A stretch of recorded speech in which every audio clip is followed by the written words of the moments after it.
کہ ان کا ریاست سے کیا معاملہ چل رہا ہے، ان پہ کیا الزامات ہیں، ان پہ مقدمات ہیں نہیں ہیں، وہ کنوکٹڈ ہو گئے ہیں، اگر خبر آ گئی ہے پہلے سے تو میں باؤنڈ ہوں کہ ان سے اویئر ہوں۔ مگر یہ کہ ایون یہ کہ وہ مقدمے میں ہے، زیر تفتیش ہیں اور عدالت میں مقدمہ ہے، تو میرا اس سے کوئی لینا دینا نہیں ہے، اور 90%، 99% بلکہ پتہ بھی نہیں ہوتا لوگوں کو۔ تو ان سے پیسہ لے کر جمع کر کے دینا کوئی جرم نہیں ہے، اور یہ پوری دنیا میں ہوتا ہے۔ ہاں، اگر پتہ ہو کہ منی لانڈرنگ کا پیسہ ہے، کسی کرائم کے تھرو یہ پیسہ حاصل کیا گیا ہے، فراڈ کے تھرو کیا گیا، اور نون ہے اور سب کو پتہ ہے، اور میں پھر بھی بلا رہا ہوں، تو میں ملزم ہوں اور میں جرم کا مرتکب ہوا ہوں۔ تو پچھلے دنوں کچھ لوگ ہیں پاکستانی کمیونٹی میں، گاہے بگاہے ہر کمیونٹی میں یہ واقعات ہوتے رہتے ہیں، میڈیکیٹ کے حوالے سے، فارمیسیوں کے فراڈ کے حوالے سے، اور ڈے کیئر سینٹر کے فراڈ کے حوالے سے۔ اس میں کچھ لوگ ہیں جو ان کے ہاں فنڈنگ میں آتے رہے ہیں، جو زیر تفتیش ہیں، وہ ضمانتوں پہ ہیں، وہ جب تک عدالت فیصلہ نہیں دیتی انوسینٹ ہے، انٹل انلیس گاٹ گلٹی، وہ انوسینٹ ہے۔ تو نیو یارک پوسٹ نے، جو میں نے اندازہ لگایا ہے، میرا ایک پرسپشن ہے کہ پرو ریپبلکن اخبار ہے نیو یارک پوسٹ جو ہے، اور ممدانی کے یقیناً جب ریپبلکن ہے تو ممدانی کے تو خلاف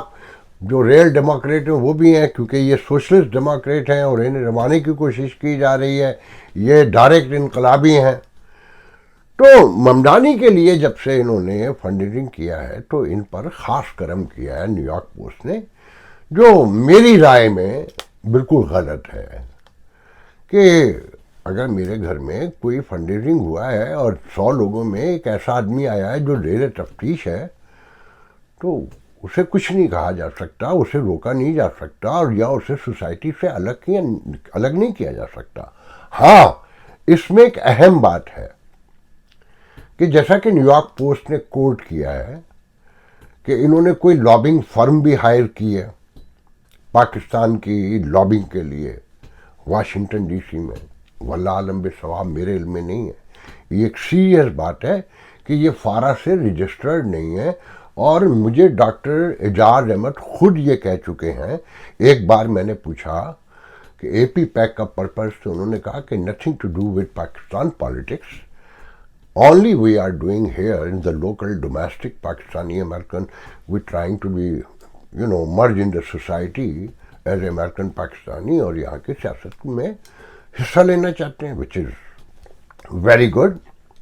اب یہاں دو اعتراض ہیں۔ ایک اعتراض تو یقیناً میرا ہے کہ آپ کے گھر میں اگر اسحاق ڈاربی آئے گا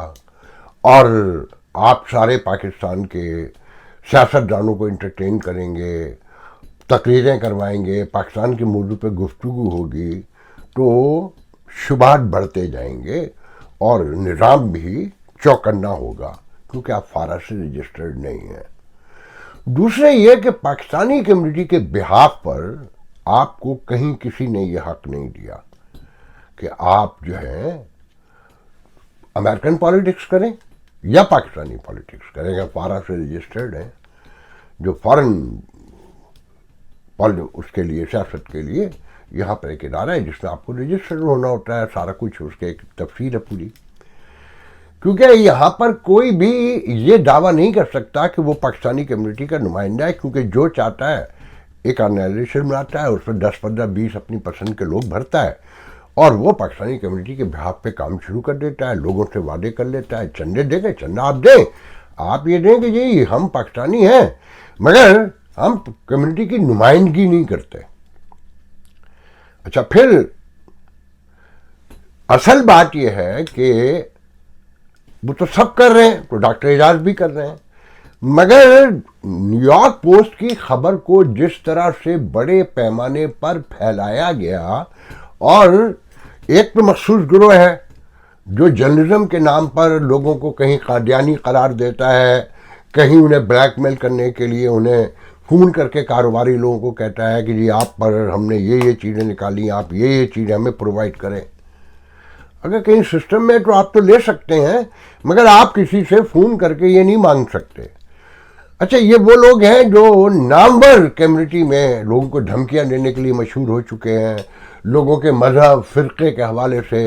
ایک اشتعال انگیزی پھیلاتے رہے اور لوگوں پہ الزام لگاتے رہے، مگر اب وہ سب جگہ قابل قبول ہے، یہاں تک کہ پاکستان کونسلیٹ میں بھی بیٹھے ہوتے ہیں اور وہ کمیونٹی کو ڈرا رہے ہیں مسلسل، اور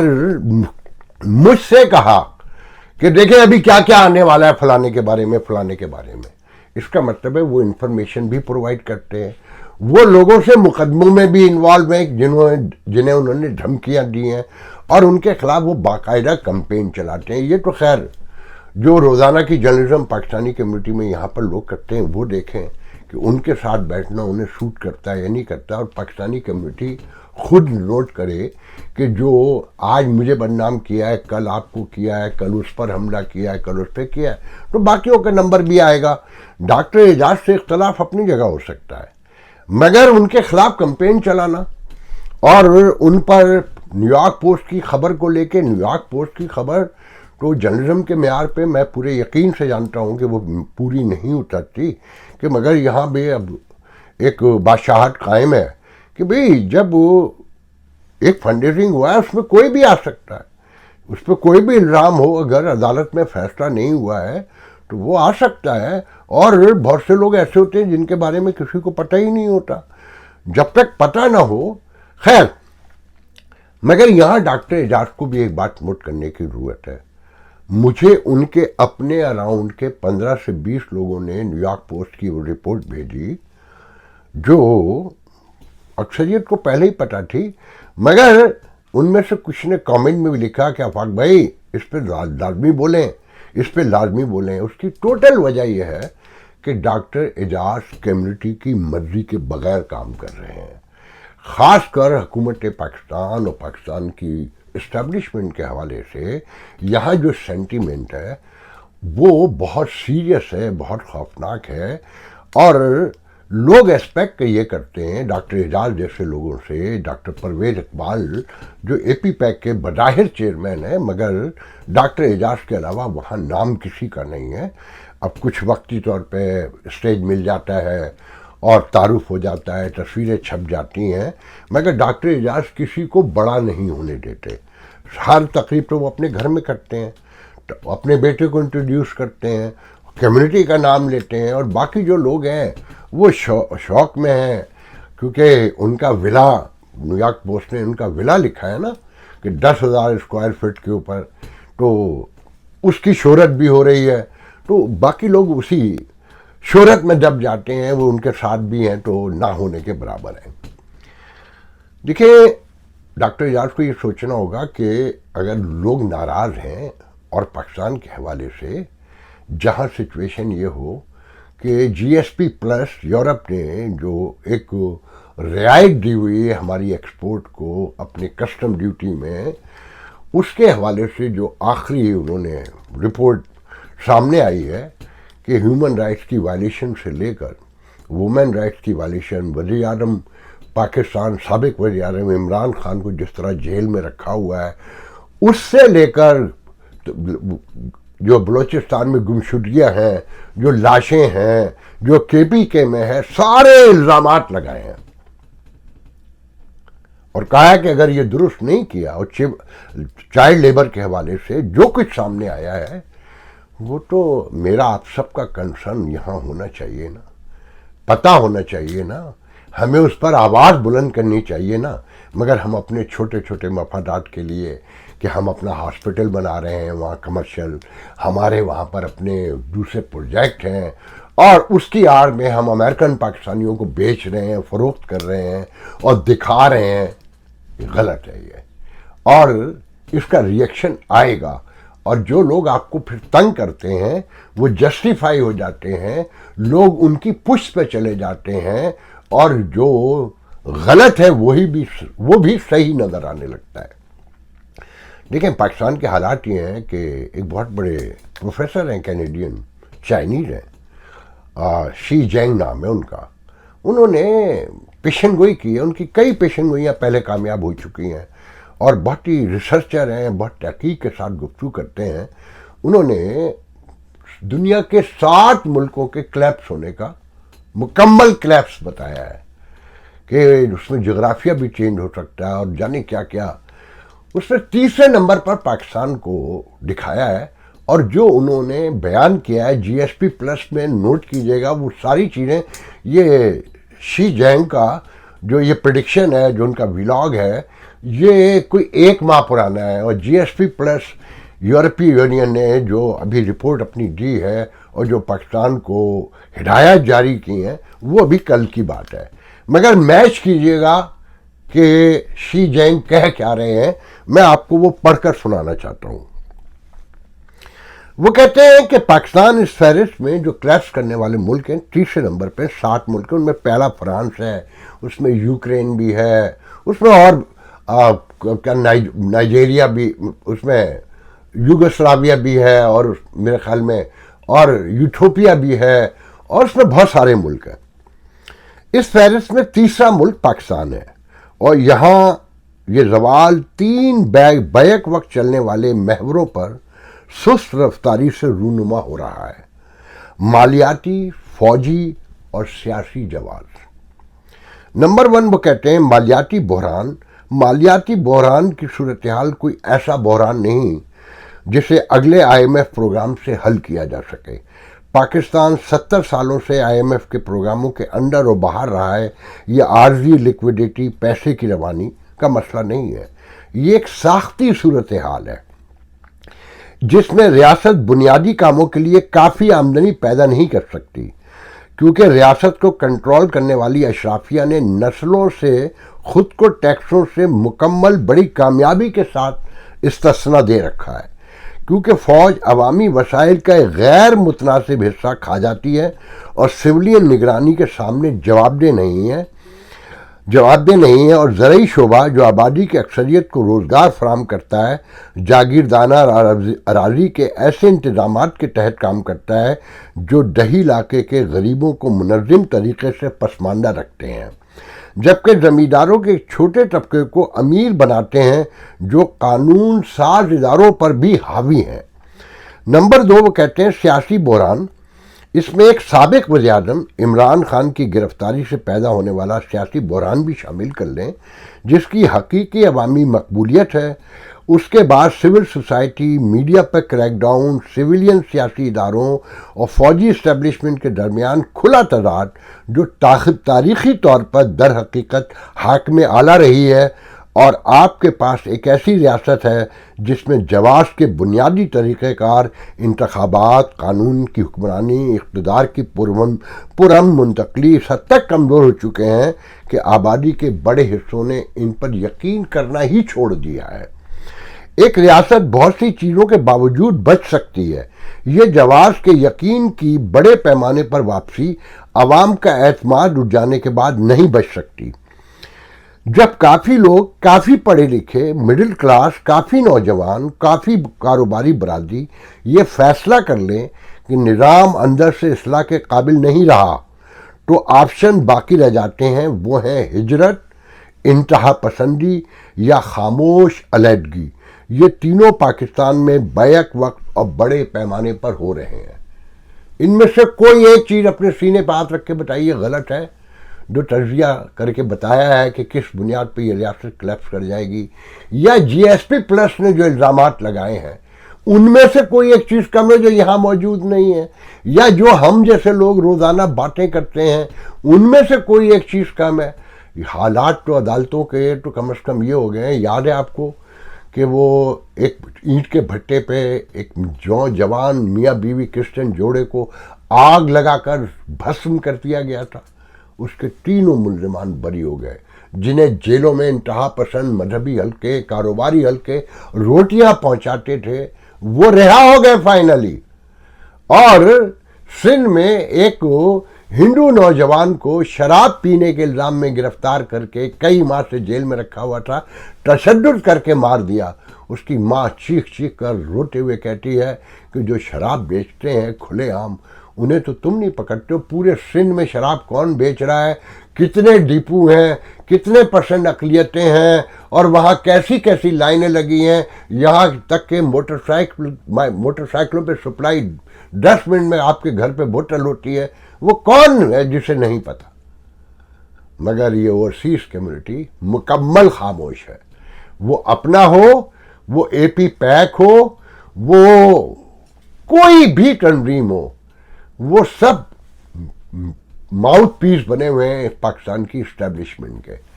اگر آپ ہی نہیں بولیں گے ریاست کو کچھ ہو جائے گا تو کسے الزام دینا؟ لوگوں نواز شریف کو برا کہنا, شہباز شریف کو, زرداری کو برا کہنا اور عدالتوں کو برا کہنا بڑا آسان ہے ہماری طرف سے, اپنی طرف سے. مگر ہمارا جو رول ہے وہ کبھی ہم نے نہیں کیا. اور خاص کر ڈاکٹر اعجاز جیسے لوگ, ڈاکٹر پرویز اقبال جیسے لوگ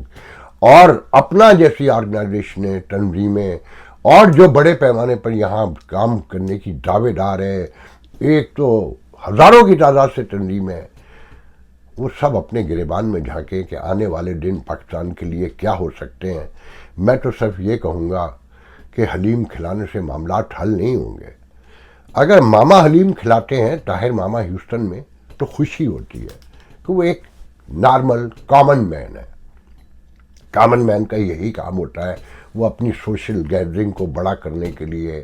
اپنی ہمبلنس کے بیک گراؤنڈ میں, اپنی دوستی یاریوں کے بیک گراؤنڈ میں, اگر وہ کسی بھی بہانے, وہ محرم کا حوالہ ہو, وہ عید میلاد النبی ہو, 14 اگست ہو, کسی حوالے سے بھی کوئی تقریب کرتا ہے تو وہ جائز ہے, بنتا ہے. مگر جب فرینڈز آف کراچی اور تنویر احمد جو پاکستان کی اسٹیبلشمنٹ کے دوست ہیں, یہ دونوں ہی دوست ہیں, میں صاف کہہ رہا ہوں, ناراض ہوں گے میرے دوست بابر غوری, میرا ان سے بھائیوں جیسا تعلق ہے, بہت احترام ہے, وہ بہت ہمبل آدمی ہے, اور میں لوگوں سے کہوں گا کہ سیاست سیکھنی ہے ان سے سیکھیں کہ انسان دوستی کیا ہوتی ہے, کہ وہ ہر آدمی کے دکھ سکھ میں شریک ہوتے ہیں, ہر جگہ موجود ہوتے ہیں. اسی لیے ان کے حلیم میں 2500 سے 3000 لوگ ہوتے ہیں. تنویر احمد نے بھی کیا, 300-400 لوگ کہتے ہیں وہاں موجود تھے. مگر دیکھا دیکھی کرنا پڑا کہ اگر کمیونٹی میں سروائیو کرنا ہے, پاکستان میں تو کچھ نکلا نہیں. عمران خان نے بھی دوڑا دیا, تحریک انصاف نے بھی بھگا دیا, اور جو مخالفین تھے اراؤنڈ میں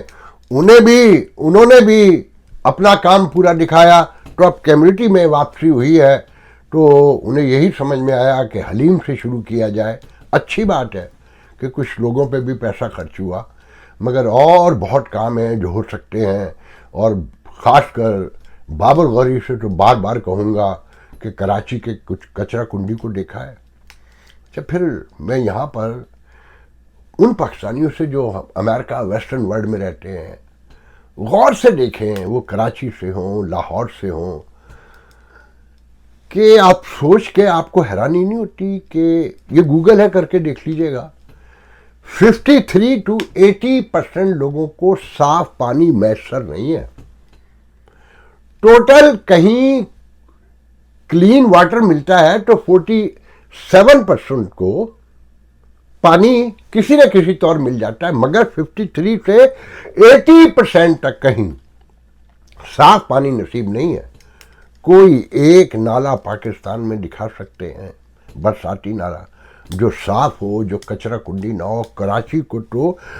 باقاعدہ نظر آتا ہے کہ وہ اسے کچرے کے ڈھیر میں دبا دینا چاہتے ہیں, ختم کر دینا چاہتے ہیں. وہ بلاول بھٹو جو کہتے ہیں کہ اب ہمارا مقابلہ صوبے کے لوگوں کی ترقیاتی کاموں سے نہیں ہے, ہمارا مقابلہ دنیا سے کیجیے,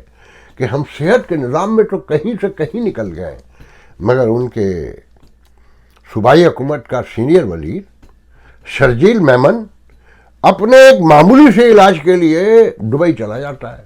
کیونکہ اس کی وہاں $600-700 ملین کی پراپرٹی ہے, اس کے ایسٹس ہیں, لوٹ مار کا وہ بازار گرم ہے. اور پھر کل میں نے بتایا تھا آپ کو کہ پاکستان پوسٹ USA.com کے نام سے میں ایک ویب سائٹ 24 آور آج کل کر رہا ہوں, منٹ ٹو منٹ. میں نے خبر دی ہے میگا کرپشن کی, کہ یہ جو آئل اینڈ گیس کا مافیا ہے,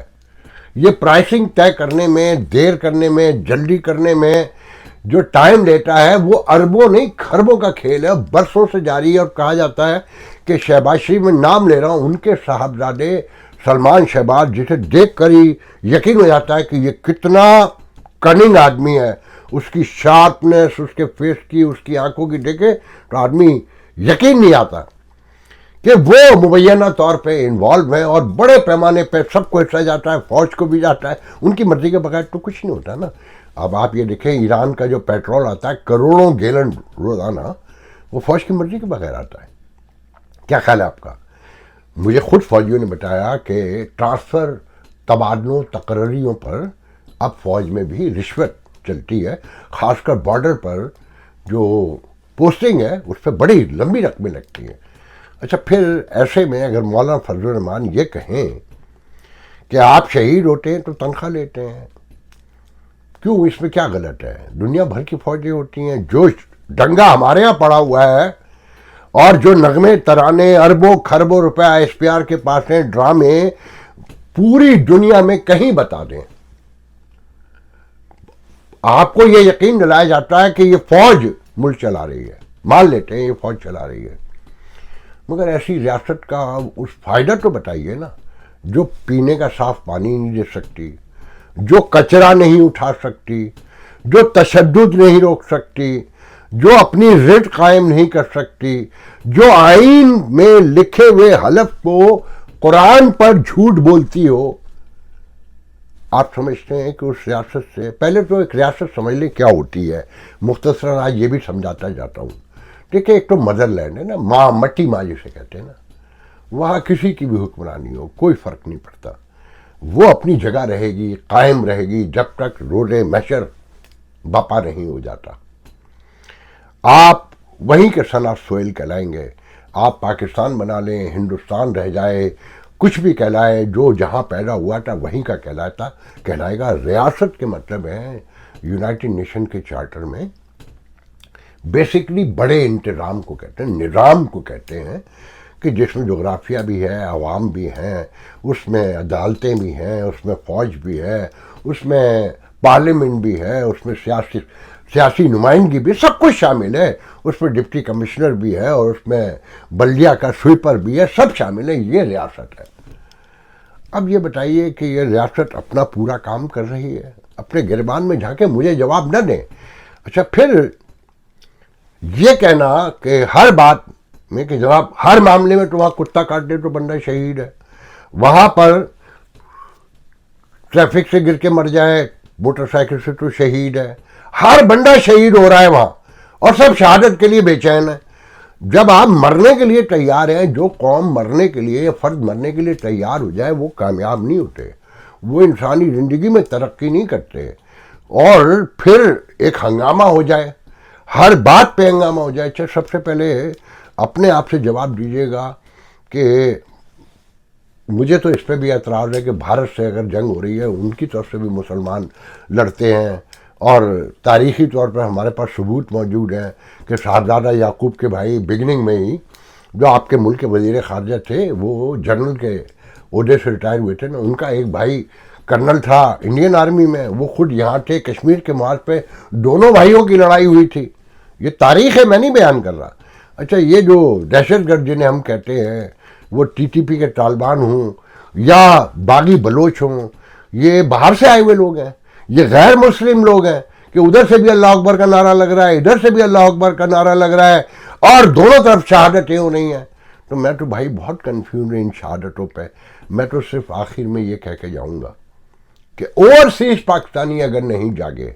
خاص کر یہ پیسے والے، انہوں نے اپنے مفادات ترک نہیں کیے